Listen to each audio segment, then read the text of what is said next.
Welcome to week 1 of the Leadership Bonus for the Gift of You series. I'm Nella Leary. I'm so glad you're here. I'm so glad you've walked through this Gift of You series.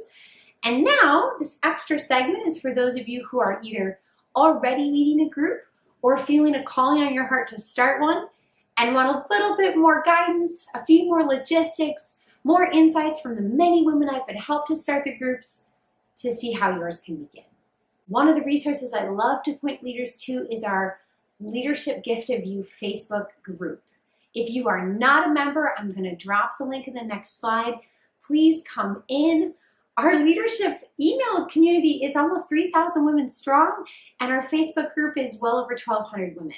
There are so many insights and wisdoms, so many great tips from people who've been running groups for a while or made a resource for their own group they want to share.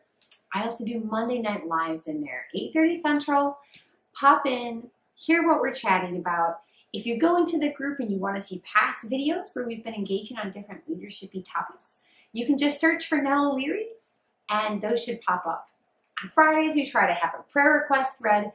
If you're on Facebook, it's just a great way to connect with other women who are also building community and working to cultivate that gift in themselves of bringing women together for sisterhood. All right, let's jump right in. In this series, we're going to go through 6 questions that are foundational questions as you begin, reshape, reform, recommit, reevaluate the group that you want to be in, the group that you want to start, or the group that you're already in the middle of. So we have who, what, where, when, how, and lastly, why. I'm so glad you're here, sisters. Let's jump right in.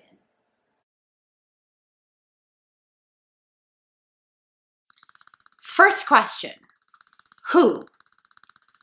Who is in your group? Now, there are a couple ways to approach this, right?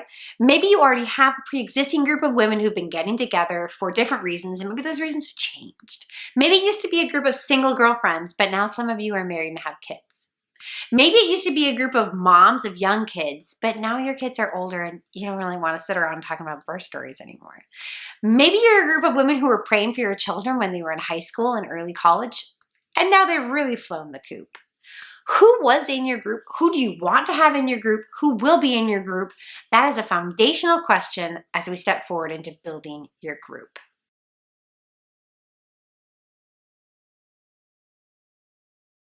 Now, if you're going to modify an existing group, I want you to remember that, especially if it wasn't your group to begin with, people are very resistant to change.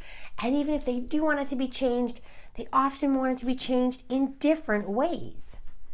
So it's helpful to poll the group and see who is interested in what you're interested in early on before they get really strong, entrenched opinions about the direction it should go. It can never hurt to get outside input. Maybe it's the pastor, maybe it's the director of ministry, somebody in the structure of your parish that helps facilitate and organize groups. And remember that making even one change within your group can have a domino effect. So if you take a group that used to be a mom's group and you want to turn it into a Bible study group, okay, you made one change in the function of the group, but it's the same members. You could attract new and different people that weren't interested in being part of a mom's group. And you could lose some people who really are still seeking that stage of life discussion. So lots of changes can come from even one change, and be mentally prepared for the unexpected. Now, if you're looking to get together with colleagues from work, depending on if you work in a bigger workplace or a smaller workplace, honing in on those relationships with a few ladies could be such a blessing outside of work.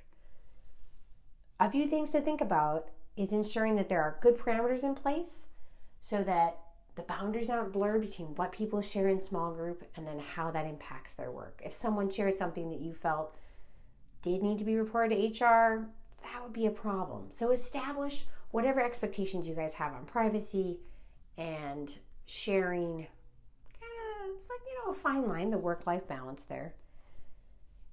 Now, it's important that if these are people that you work with, make sure other people aren't left out or made aware that they aren't being included. That too could have a negative ramification in the workplace.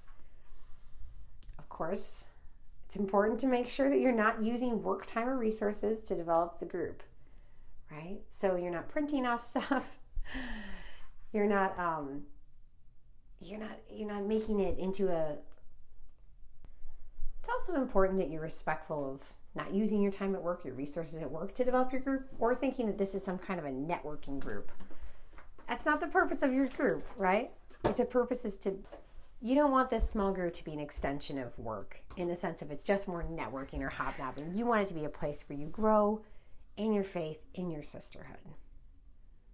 How about if you're going to get together with the moms of your kids' friends? Now, this could be any age kids, little kids, older kids, college kids, any age friends. This is a really wonderful opportunity to connect in a meaningful way. You're going to cultivate an entire family friendship that's rooted in our faith. It's also an investment in your kids, right? Ensuring that these relationships with their moms can make sure you're together, you're helping each other steer and guide your kids as they face those challenges that all kids face. It is important to be inclusive or discreet, maybe even both. Especially in the era of social media, you would hate to have people feel left out and have that affect your children, their relationships with their friends. And let's just face it, women can tend to be viewed as cliquey, and you certainly don't want to play into that hurtful stereotype in any way. Now, what about starting a group with your relatives? All right, maybe that's a little dicey, ladies. I don't know. It depends on how close you are to them. But I would say that inviting and including relatives of all ages, some that you're close with, some that you're less close with, in a context like this, where you're going to go deeper in your faith together, it could be really fruitful. You have the advantage of history, good, bad, or indifferent, and a long-standing relationship. So if the group goes well and if the relationship blossoms, it really has the opportunity to have lifelong reverberations. Now, some of the things that can get in the way are the preconceived notions and the judgments we already have about each other. Oh, that's just how she is. Oh, she always acts that way. Even some of the discussion could take a little extra navigating as the leader, dealing with having that shared history. But the chance to deepen our faith in the context of family it's just unusual. It is different than the dynamic of another group. Also, you could have a chance to honor your elders. Maybe you have an aunt or a grandma, someone who doesn't get out much and would love to be involved, and this is a way to include her. All right, what about getting together with strangers? Strangers are just friends you haven't met yet, right? We see this a lot where people start with a blessed brunch. If you're not familiar, head over to blessedshe.net. It's very easy to sign up for one. And it brings together people of all ages and stages. Neighbors, people who live in proximity to each other. And from there you see who you gel with, and then you start a smaller group. Maybe you start a bigger group. Maybe everybody comes. This is a chance to learn from a totally fresh perspective. And it's easier to make a clean break if it's not a fit, given that there wasn't a pre-existing relationship. So I see the stranger group approach as one that has pretty low baseline expectations, but the chance of a really high yield. Okay, let's look at the fellow parishioner approach. It's a great way to meet people at your parish if you haven't met them already. And especially in parishes that don't have a lot of existing groups or much outreach at all, you could be the one to actually build some community in your parish. Remember, the scale doesn't have to be enormous. Even a couple women getting together on a regular basis, that's building community right there. Now, if you invite people outside your parish, it's a chance to provide some outreach. Invite them to Mass beforehand. Invite them to Tuesday night devotions. Include them in your parish community that might already exist. If you are at the parish and you have a pastor or a DRE who's particularly helpful and attentive, that guidance can go a long way. If you already have a lot of ministries and a lot of life in the parish, but you see a particular need for this one of simply a women's group, maybe you have a chance to tap into the resources that are already present there. You don't have to necessarily reinvent the wheel, but isn't it nice to know some of the people beyond just the awkward wave at the kiss of peace? It's a really great way to build community in our parish communities. And lastly, what about bringing together classmates? Now, maybe you're at a Catholic school, maybe you're not, but it's a chance to call together people and root your relationships in something more than common interests, like to go out together, both enjoy fashion. It really can take those relationships to the next level. And hey, if you've got a group going and it has a good sense and a good vibe, including in other people who maybe aren't as certain about their faith or don't know as much or haven't explored it, it's a great natural way to evangelize. It can also help you find like-minded friends. If you're not in a religious school and you've had trouble meeting friends who also want a journey in their Catholic faith, and any opportunity to learn more about the faith, especially if you're a student already, your mind is open and inquiring. Why not take that chance to do it in the context of learning about our incredible Catholic faith?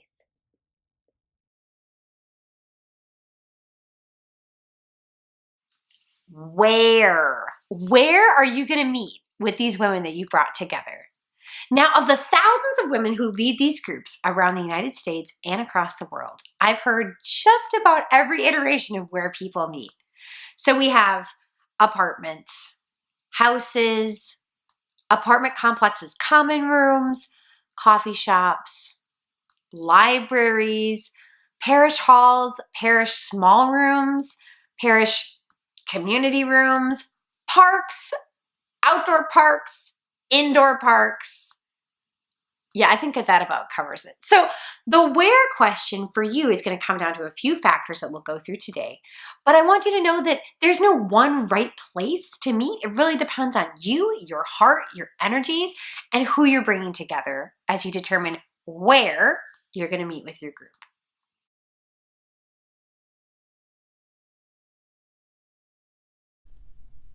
Meeting in your home. Something we stress a lot in talking with the groups is that simple hospitality is best. We are not expecting people to roll out the red carpet, have a cleaning service come, have it catered. We're talking really basic, right? A light pickup, a light tidying. The expectation is that you're a normal person who actually lives in your house and you're probably not a chef. So light refreshments, could be snacks you have on hand, could be making a bowl of popcorn. Pretty simple. If you want to, you can offer up to be potluck, but something I've seen time and again is that potluck equals obligation, equals people feeling overwhelmed, equals avoiding the group because you feel badly that you didn't fulfill some obligation. So when you strip away the obligations from the people and just invite them into your home, it's very basic. They know that. It can make it much simpler and more likely to have people come. Have some seating, floor cushions count, and have your space a place that's ready to accommodate that openness, right? If you've got piles of junk or bags of garbage, just slip them into the other room. I have many times yanked a whole laundry basket full of junk out of the space that we're going to meet in and hid it in a closet. It doesn't have to be fancy. You just want it to be welcoming. For the apartment, it's the same basic thing, right? A simple hospitality, nothing lavish necessary. Don't forget to check in if you have roommates. Now, for some buildings and some condos, they may have a commons room or a community room. Maybe you have to reserve that in advance, put it on your monthly calendar. Or for those of you who don't live in Minnesota, in the land of the frozen tundra, you might have terraces or balconies. Weather permitting, it's great to meet in spaces where people can breathe. Now, for those of us who maybe our space isn't accommodating or we simply aren't comfortable meeting in it, that's no problem. The general public out there in the world has so much available for group meetings. Libraries often have free study rooms or spaces available to be reserved, totally free. Coffee shops, back room at a restaurant, sometimes those can have a minimum, if you're renting out the back room, but others of them, they're just willing to put together a couple tables for you. Like I said, if you're meeting strangers, this can be a nice neutral space. If If you don't want food or you do want food, that would have a say in where you're going to meet. Of course, be mindful that the hours may vary, given that it depends when they're open. Another option for meeting out in public, of course, is the great outdoors. There are parks and rec areas. Sometimes they need reservations. Most of the time they don't. If you want to do a big food thing, community grilling spots or barbecue places. Again, this is simple hospitality, friends. It's a great idea to get outside, enjoy that fresh air. Do be mindful of accessibility for people who are in either a wheelchair or have a child in a stroller or maybe differently abled in some way, and be looking for and needing accommodations. All right, if you're at your parish, so much depends on the architecture and the layout, right? Maybe there's a small group room. There might be a community meeting space. If you have the actual parish hall, you might need to reserve that with your parish secretary. And since you're looking at that space critically in the parish, really think about, seating. Is there any natural light? Would this space work for the intimacy of a group that's going to be about my size? Does it have the right vibe, or is it like a youth group room that's not been cleaned in a while? Or is it where they also store all the sheet music? Or is it also where the childcare is during the week? So certainly, we're restrained by what's in front of us, but it's a good idea to really scope out this space ahead of time and see if you feel like, yeah, I can make this work. The beautiful advantage of being at your parish is that you could either start or end with mass or adoration time or even just prayer time in the chapel, which is such a gift, right? Now, most of the purpose of us coming together and bringing women together as the group leader is to be face-to-face. But in some instances, it's not possible. Maybe it's not possible because you have geographic differences. Maybe it's not possible because of time zone differences. Or maybe you're doing this with a group of friends that live all around the country. I would suggest just maybe using Slack or Facebook or Google Hangout or Zoom. Those are two different options for the video calls. And make sure that people are all getting the materials just for copyright purposes, whatever the materials are that you're using. And if you need to, pull in other people to help you be admins in the group if the group grows too large.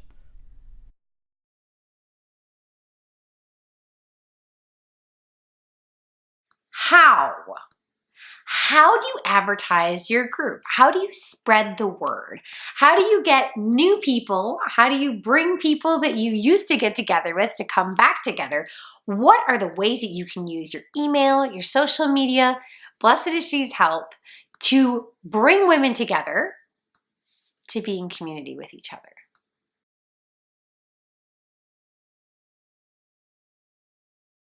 If you're using email, don't be afraid to dig up the emails of interested parties, people that you've encountered, people that you interact with in different areas of your life that maybe they'd be into this. It's okay to cast a wide net. Something that's worked for me and many other women is saying in that initial email, let me know if you're interested so they can opt in, because some people may just not respond, and the constant barrage of we're meeting as a group could be a huge turnoff for them. It's okay to be direct and to the point in your email. This is what we're going to do. This is what I'm thinking. You're the leader. It's okay to be assertive. It's not being bossy, as sometimes we're told as women.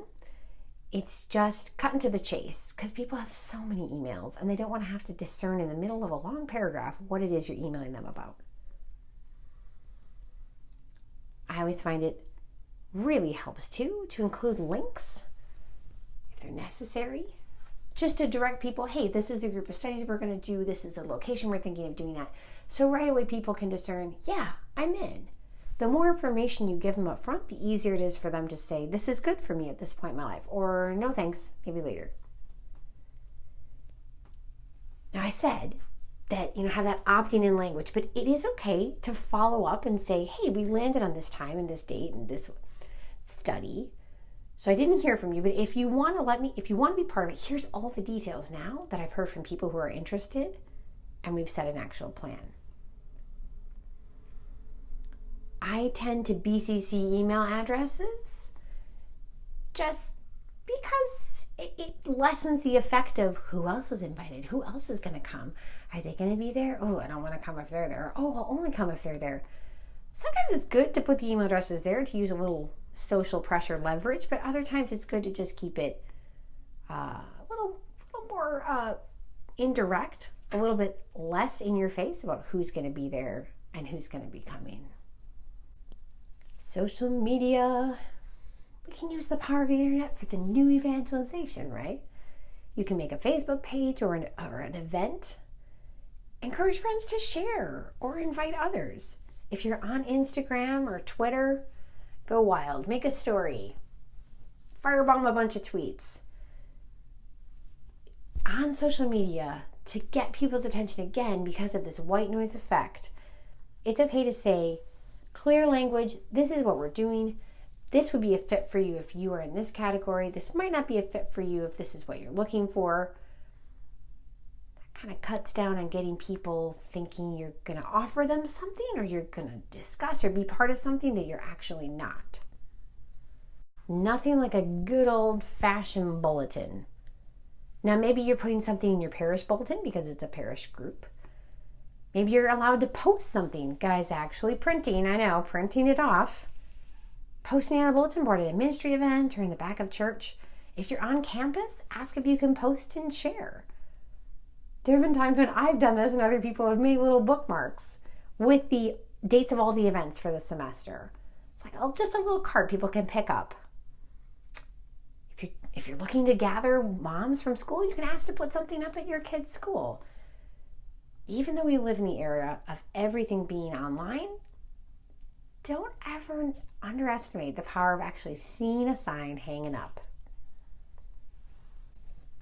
So online postings, it's a little different than your own personal social media account. If it's a brunch, please register with Blessed Is She. We get it on our website. We share it in the regional Facebook groups.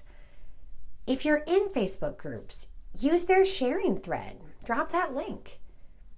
Share these hashtags on Twitter or Instagram. If you're a blogger, use your own platform.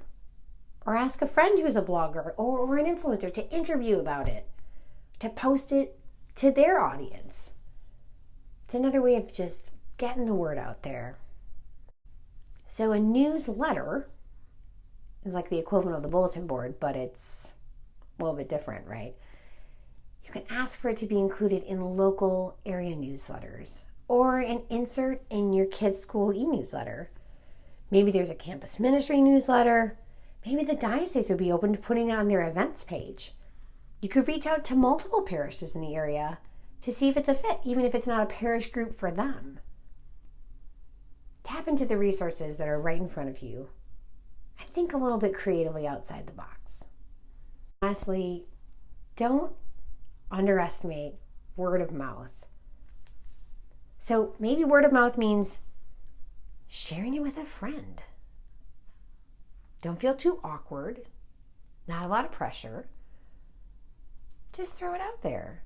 Say, maybe you won't be interested in this, but I'm starting to do this thing. You should think about it. You have to put somebody on the spot. But don't be afraid to share with those that you know and have them share with those that they know that something's happening. People love a personal invitation. They really do. They want to see the joy on your face. They want to hear the excitement in your voice. And it's a great way to inspire somebody to come and be part of your group.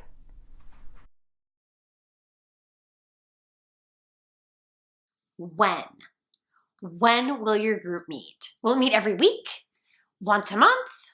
Twice a month? Nights? Mornings? Weekends? Early evenings? Afternoons on the weekends?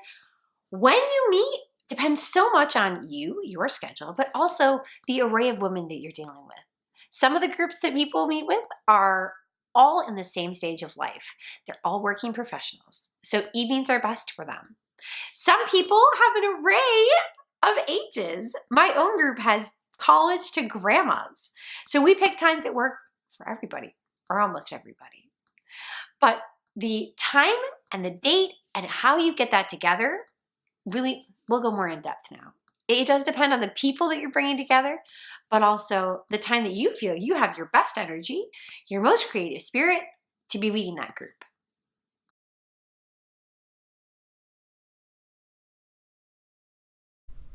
So like I said, that time of the day and week does depend on the audience you've gathered.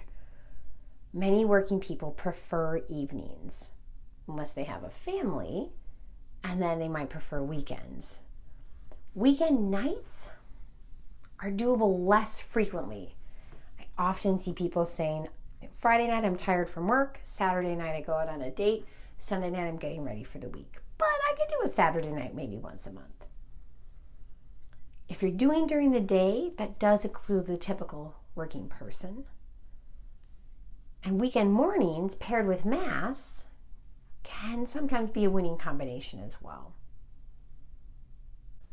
I mean, there's every variation under the sun for frequency. Twice a week, once a week, twice a month, once a month. The interval based on the length of the course or the study.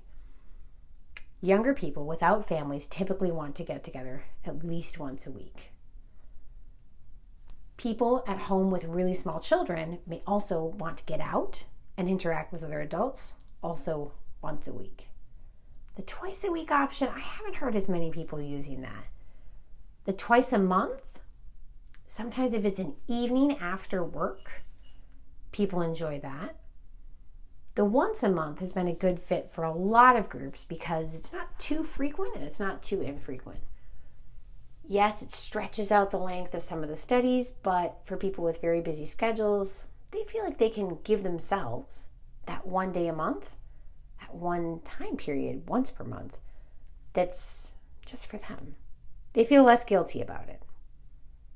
Now, the duration of a meeting is really important. The arc of how the meeting flows is something that you're going to set as the leader. So be mindful of other commitments people may have, whether it's helping to get a kid down for bedtime, getting up early in the morning for work. Over 2 hours, it can just go on and on. It's important to start and to end and release them. And then people want to hang out and continue to talk. That's great. But people who are kind of aching to go get that green light. Under an hour, it's usually too short. Why'd they come all that way? Especially if you drive more than 5 or 10 minutes. You want at least an hour for your time. Figuring out ahead of time how you're going to spend the time during that meeting is really important because it keeps the meeting moving along. So first you have social time, and then maybe you have some prayers. You open in prayer, and then you go into the study, and then you wrap up with the discussion questions and some intercessory prayer, and then you have some fellowship again at the end. But in your own mind, keeping tabs on the time, not obviously, don't stare at your watch while someone's talking, but just being mindful of, are we clipping along? Are we moving toward where we need to be? Now, to really respect people's time, I try to begin close to on time and end close to the time I said. That ensures that people who are more precise with their time don't feel like it was wasted or disrespected. I also always say to people, you're never late, meaning you're welcome to come at any time, even though we've already begun, so that they don't feel like, circumstances beyond my control made me late. Now I don't want to come. Now I feel guilty. I feel awkward. I feel uncomfortable. That last point of being kind in beginning and ending. Remember, everyone's queuing off of you. If you're abrupt or you're frustrated that people were late and then you want people to leave, it's just not going to set a good tone for the meeting. So for fluctuation, it's okay to set a time and a date and say this is when we're doing it, and then to have that shift. A lot of people meet to do the Advent or Lent books together, and they maybe do it every week, but then their regular meeting time is only once a month. It's okay to be adaptive. Also listen to yourself. If you feel like you're hitting burnout or you're resenting every time your group comes up, it's probably time to evaluate if you need a little bit of a break or to bring on somebody else and help you share the mantle of leadership. What? What are you going to use now that you're all together? What materials are you going to use? What prayers are you going to say? What format are you going to use? We have so many ideas and we'll go through them all in this session, but I wanted to say the what, it really varies from group to group. And that's okay. It's okay to meet the needs of your group and your own needs and not just follow some cookie cutter way of doing it.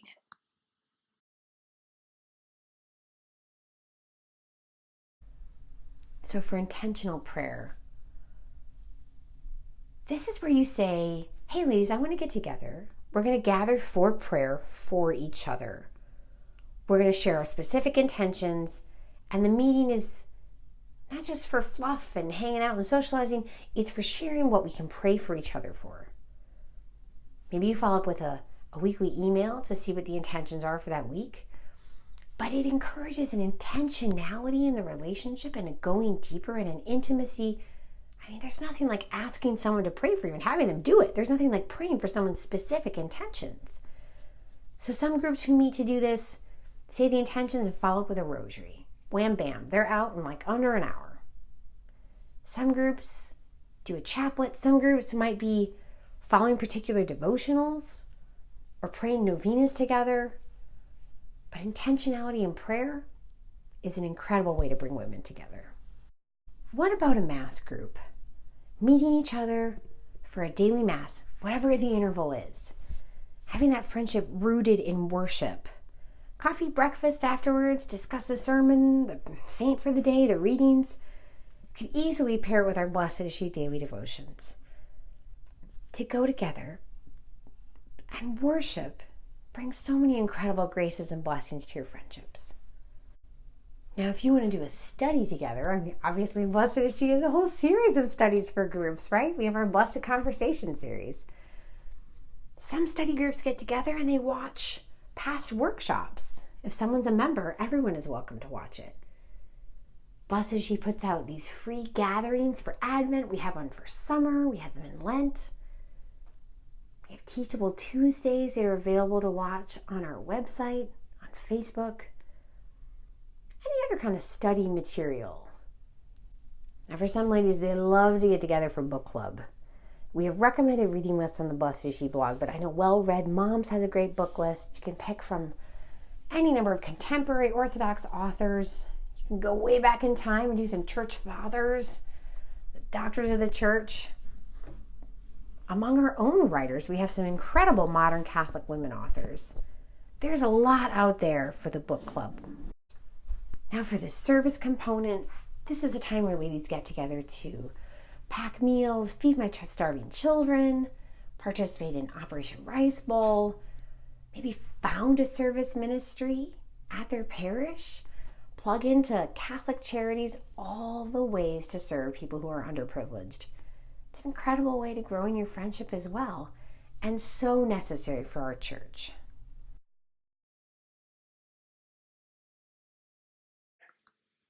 We're to the why question. And I know you're thinking, now why don't we cover this first? It seems like it's the baseline, it's the foundation for why you're getting people together. It seems like the first question to answer.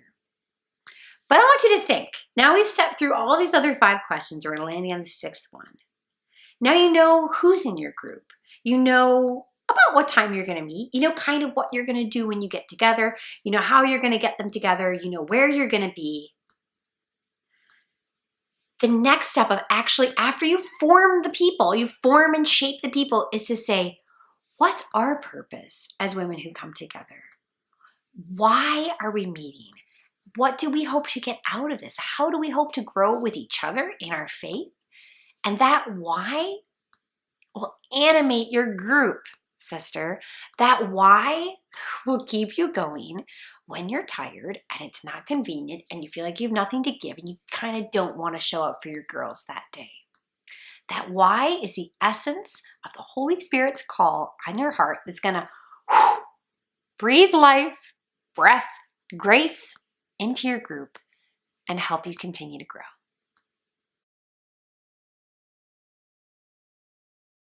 If you're a community builder, maybe bringing everybody together is just your jam. You love bringing people together. And you find any lack of community is just painful. And you've had a chance to witness the growth that comes from coming together in sisterhood. Maybe you're bringing people together because you're trying to make friends. And friends as an adult woman, man, it's harder than dating sometimes. you've shifted your vocation or you've moved.